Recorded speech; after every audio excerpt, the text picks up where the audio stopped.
में सुनने का अवसर मिलेगा। जो जो वचन आ रहे थे, चाहे भजन रूप था, कविता रूप थी, एक स्पीच के माध्यम से कोई भी एक रूप रहा हो, किसी के भी एक, चाहे बहन भाई बुज़ुर्ग बच्चे, किसी से भी वो वचन निकले हों, तो संदेश के ऊपर अगर देखा जाए तो सभी ने एक ही संदेश दिया है, अपने जीवन को पूरी तरह से एक मुकम्मल जीवन जीने का संदेश, कि संसार में आए हैं तो जाना भी है, और जो ये ज़िंदगी जीना वो पूर्णता से कैसे जीना है। अगर सिर्फ़ अपने ही लिए एक खुदगर्ज़ बन के, एक अपने ऊपर फोकस करके, तो कैसे फिर ये जीवन आसान हो पाएगा। कि अगर हम सिर्फ़ अपने ऊपर ही सेल्फ सेंटर्ड रहेंगे, केंद्र हम अपना आप को ही एक, अपने आप को कैसे श्रेष्ठ बनाया जाए, अपने जीवन में एक महत्वता हमें खुद के अलावा हर एक को देनी है। ये संदेश है कि कैसे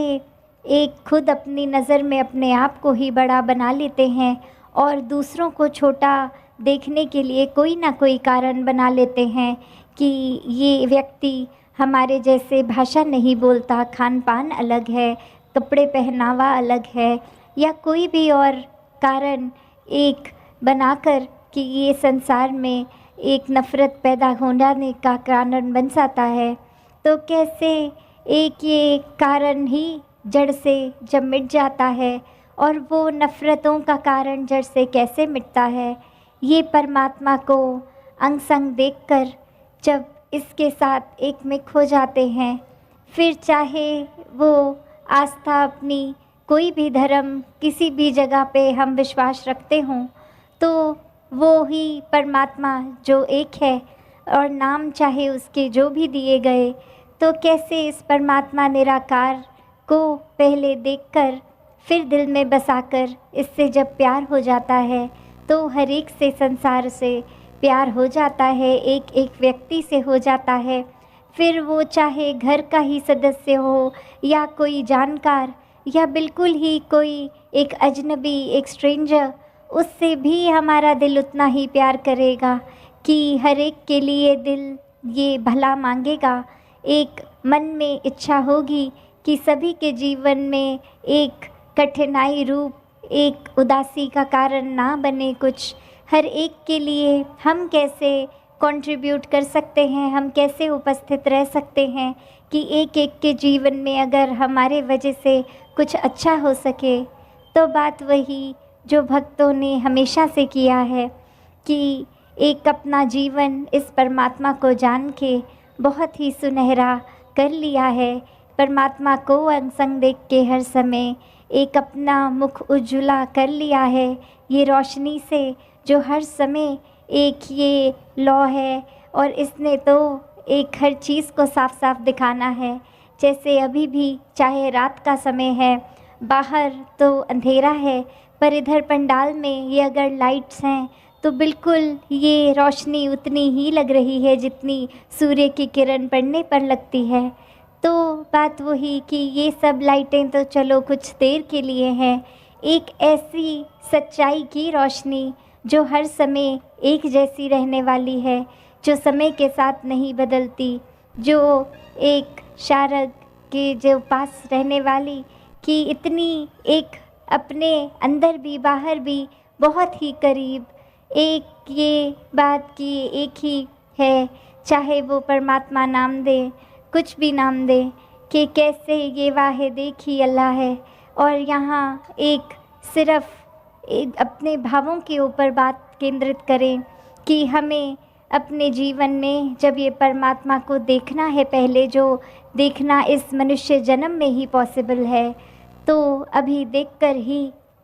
इसको इससे प्यार कर लें। एक जीवन में इसके ऊपर जब केंद्रित रहेंगे तो फिर हर चीज़, चाहे हम दिनचर्या में जो भी कर रहे हों, भोजन खा रहे हों, सो रहे हों, जागे हों, ये कुछ कार्य कर रहे हों, तो सभी कार्य करते हुए भी इस परमात्मा को दिल में अगर बसाया है, तो ये निराकार से जहाँ प्यार करते हुए हर कार्य संभव हो जाता है बहुत आसानी से करना। वहीं अगर हम इसके विपरीत जाते हैं, परमात्मा को दिल से निकाल देते हैं, तो कुछ भी कार्य कर रहे होंगे, एक उसमें कुछ ना कुछ हमारा, चाहे वो थकावट का एक रीज़न बन जाएगा, या फिर एक हमारा ध्यान ही किसी एक बुरी चीज़ की ओर जाएगा जिससे मन में खटास भी होगी, एक हमारा चिड़चिड़ापन हो जाता है।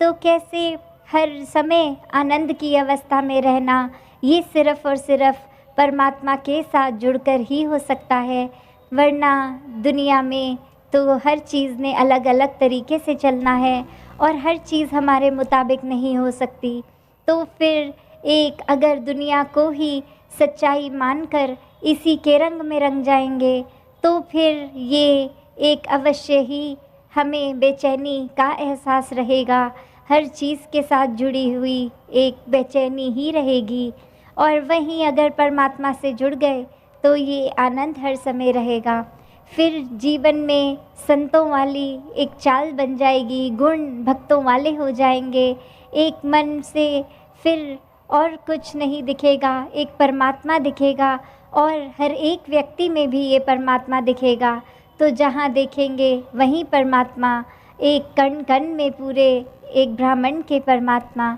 तो कैसे अपने आप को जहाँ परमात्मा के साथ जितना ज़्यादा नज़दीक करेंगे, इस परमात्मा ने तो हर समय अपनी जगह पे कायम दायम रहना है। अगर कुछ एक कमी है तो हमारे विश्वास में, हमारे एक उस समय में अपना नाता परमात्मा से तोड़ के कहीं और दुनियावी चीज़ों में लगा लेते हैं और वहाँ फिर वो दिल दूरी भी महसूस करता है। और कैसे फिर एक ये दूरी फिर बढ़ती भी जाती है अगर अपने आप को वापस इस परमात्मा पे केंद्रित ना किया जाए। तो कैसे एक दुख सुख जहाँ हर एक के जीवन में आएंगे और सिर्फ भक्त जब दुख की अवस्था होती है या सुख की अवस्था, उसमें कैसे अपने आप को एक रस रख लेते हैं, क्योंकि पता है सारी स्थितियाँ ही इस परमात्मा द्वारा हैं। तो फिर क्या फ़र्क एक अच्छी अवस्था या बुरी अवस्था में। तो एक संसार में आए हैं तो अपना कर्म परिवार के प्रति, समाज के प्रति, अपने एक क्षेत्र, राज्य, गांव, कस्बा जहाँ पे भी हैं, तो कैसे वो जिम्मेवारियों का भी पालन करता है भक्त और अपने जीवन में अपने आप को जिम्मेवारियों से पीछा नहीं छुड़ाता, एक अपने आप को काट कर अपनी रिस्पॉन्सिबिलिटी से कहीं दूर नहीं जाता भक्त, पर इसी घर में रहकर, इसी समाज में रहकर वो भक्ति भी करता ही जाता है। कैसे हम हर एक में वो पोटेंशियल है कि अपना पूर्ण रूप को पहचान लें। जब इस परमात्मा के दर्शन कर लेते हैं तो अपनी असली पहचान जो कि परमात्मा ही है, ये समझ आ जाती है इस आत्मा को कि एक शरीर के ऊपर नहीं, एक आत्मा का असली आधार ये परमात्मा ही है। शरीर तो कुछ सालों के लिए ही इस परमात्मा ने दिया है और इसी शरीर में होते होते इस परमात्मा को जानकर इसके साथ एकमिक वाली अवस्था रहे। तो कैसे हर समय एक भक्त जो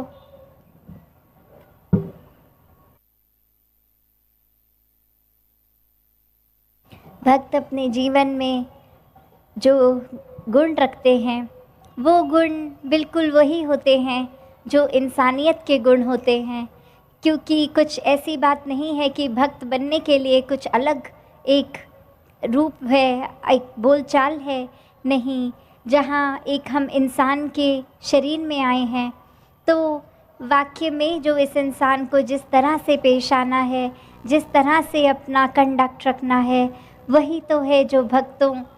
ने हमेशा से सिखाया है। क्योंकि जो भी इंसान वाक्य ही एक फरिश्ता रूप इंसान जो इस रूहान से, इस परमात्मा से जुड़कर इंसानियत के गुण हमेशा के लिए अपने अंदर डाल चुका है, तो वो फिर गुण वही होंगे कि दिल से हर एक का आदर सत्कार प्यार रहेगा, किसी को एक नफ़रत या चोट पहुंचाने का भाव नहीं रहेगा। अपने मन में हमेशा एक करुणा, दयालुता, एक विशालता रखे कि हर किसी की कमियां अगर हैं भी तो भक्तों को वो नज़र ही नहीं आती, क्योंकि सभी में एक परमात्मा नज़र आता है। और जब सभी ये एक है तो फिर नफ़रत होनी संभव ही नहीं है।